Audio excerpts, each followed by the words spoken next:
Hello, everybody. Ms. Proctor here, and I'm ready to tell you about Essay 1, which is coming up next week. The first essay, so be ready. It's a literary essay. It's no big deal because you know how to write essays. The only thing that is easier because you're using the book for your details. You have to read the book, though. So I'm looking for introductions, body, conclusion. I'm looking for a sense of organization. So make sure that you have these three elements in your essay: intro, body, conclusion. An introduction should have a hook sentence. That means it engages the reader. It's interesting. I don't read the first sentence and think, oh, good Lord, do I have to read more? Do not use the word you in that first sentence. Do not ask a question like, are you tired of reading books about racism? You just need to have a hook sentence that makes somebody want to read your paper. One thing that I like to do is use quotations, something that maybe someone famous has said, and that's an easy way to do a hook sentence. You could also use a quotation from the book, something that resonates with you, or something from a well-known person. In an essay about The Handmaid's Tale, I could start my paragraph like this. Leo Tolstoy said, everyone thinks of changing the world, but no one thinks of changing himself. Such is the case in Margaret Atwood's The Handmaid's Tale, blah, blah, blah, blah. So I'm using a quote to get the reader engaged in the content of my essay. Okay? After you hook sentence, after you've gotten the reader's attention, then you're going to add some transitional sentences that bridge the reader from the hook to the thesis. So it's not just an awkward thing. You have this one random sentence at the beginning and it doesn't connect to anything. You want to make it connect. An easy way to make a hook sentence connect after you write it, then you could say, such is the case in Ernest Gaines's novel, A Lesson Before Dying. See, I gave my hook. It could be a scenario. It could be, there are a lot of examples of things going on in the world today that relate to A Lesson Before Dying. You could talk about something like that, or you could give a statistic, or you could list names of people in the news right now who have perhaps gone through some injustice. There are a lot of different ways to do a hook, but after you do the hook, have a sentence that connects that technique to the book. Okay. And then you're going to go to your thesis sentence, and that is so important because this statement is the heart of your paper. It gives your argument. It's the main idea of the whole essay. It's the glue. It holds everything together. There are two kinds. You could have a closed thesis or an open thesis. For this essay, I am demanding that you have a closed thesis. You have to have 3 things listed in your thesis statement. Okay, here's an example. An open thesis from a book like The Handmaid's Tale, which I used to teach, is this. The Handmaid's Tale paints a terrifying picture of a patriarchal society gone wrong. It still has an argument, but it doesn't list 3 ways or 3 methods or 3 characters. And so this one is a closed thesis, and that means these are the 3 things this essay will address.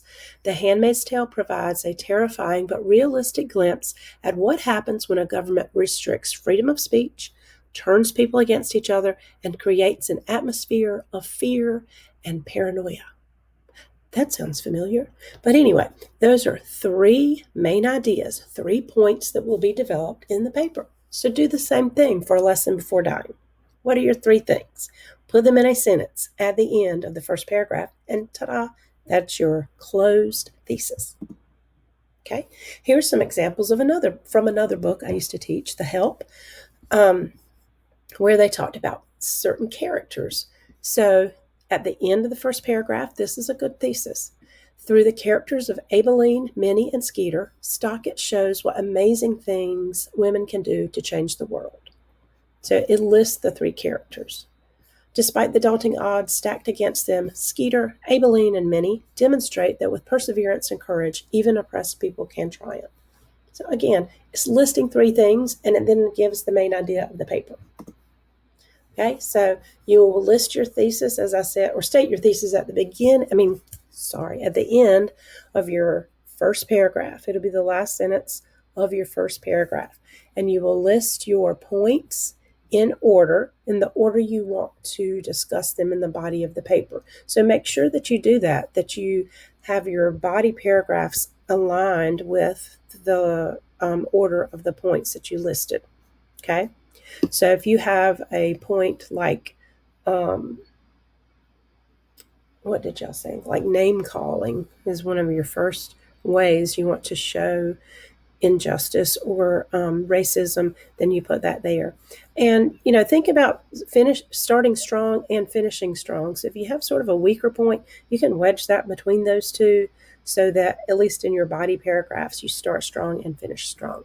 Maybe you have 3 phenomenal points, so it's all great.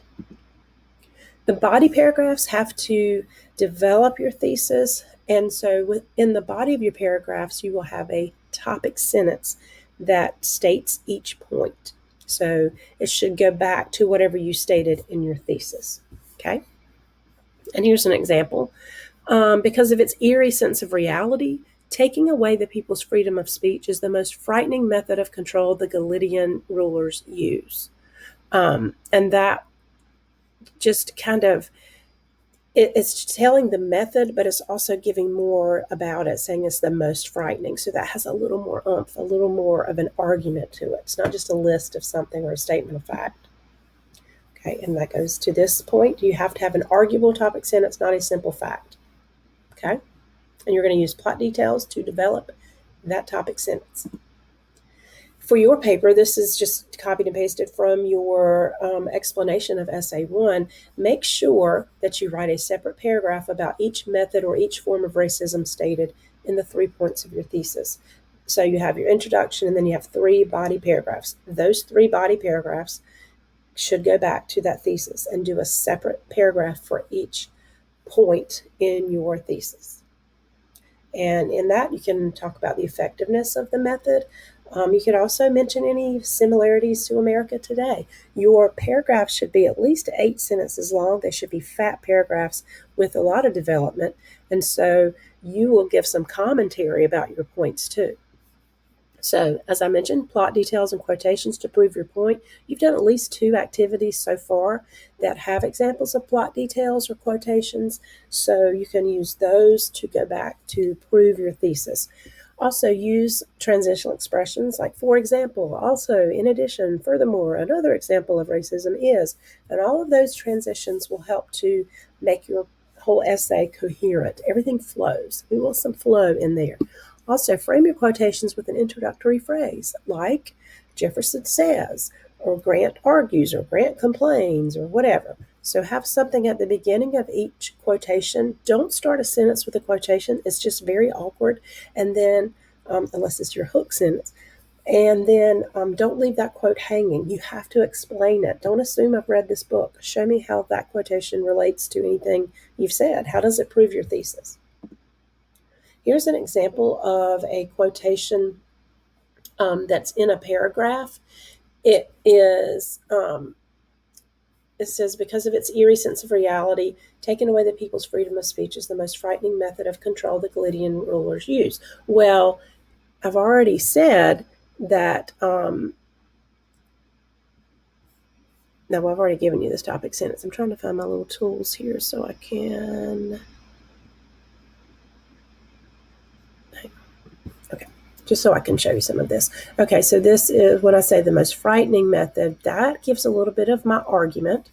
And then I'm going to have this transition. For example, the first conversation between the main character of Fred and her walking partner of Glenn emphasizes the strict control of language. That detail goes back to what I'm saying in my topic sentence.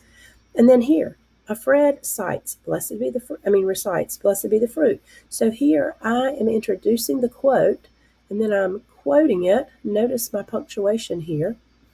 And then I put another quote within my sentence, the accepted greeting among the handmaids. Now this part, I have these brackets because I had to change the wording a little bit. So anything that you change, you put brackets around it.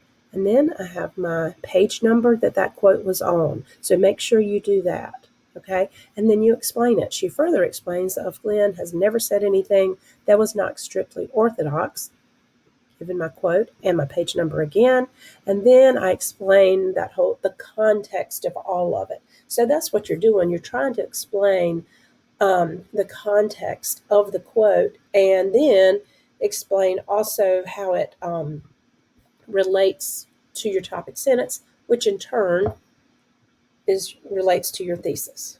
Does that make sense? Okay, and then, so you will do that for 3 body paragraphs. Topic sentence, and then several specific details from the text, and then you will give your conclusion. Conclusion is your last word to the reader, so make it good. You want to finish strong. Your reader will be tired of reading essays. So restate your thesis toward the beginning of your conclusion. You can use words like therefore, thus, so it sounds really convincing. And you're going to say that the reader definitely can see, or we can definitely see, that the book A Lesson Before Dying shows blah, blah, blah, blah. Okay? Do not start preaching here. Do not start talking directly to your reader by saying something like, so now you know not to treat people unfairly, or whatever. This is not a persuasive speech. This is an analytical literary response to a book. So you're not trying to persuade us to do anything, but you are trying to prove your reading of the book. That's your argument. Okay? And I prefer a full circle ending, but there are different ways you can end it. Full circle ending is just where you go back to whatever you said in your introduction, like the Tolstoy quote that I mentioned. So that kind of just brings it all together at the end and makes it just fabulous. At the end of your paper, you will include your works cited page. For this essay, you just have one work that you're going to list because it's A Lesson Before Dying. That's it. We're just writing about one book. So it's just a good practice to do this. So at the end, you will put this. You will have last name, comma, first name, period. So it's going to be Gaines, comma, Ernest, period. Title of the book in italics, or since you're writing in your blue book, it's going to be underlined, A Lesson Before Dying. And then you'll figure out who your publisher was. I can't remember off the top of my head. And then what was the date, and then period. So yours will look like this. It's really easy to do an MLA citation for a book by one author. So that is no problem, but look it up before you come to class. Do not ask me. It's easy to find how to do an MLA citation for a book by one author. Okay, so make sure you plan your essay. I don't know why these little doodads are on here, but plan your essay before coming to class. You have your planning sheet. Bring that in. If you don't have it, it's 10 points off. If you weren't in class, then print yours off from Canvas, and I'll see you next time. Good luck, everybody, and see you soon. Bye.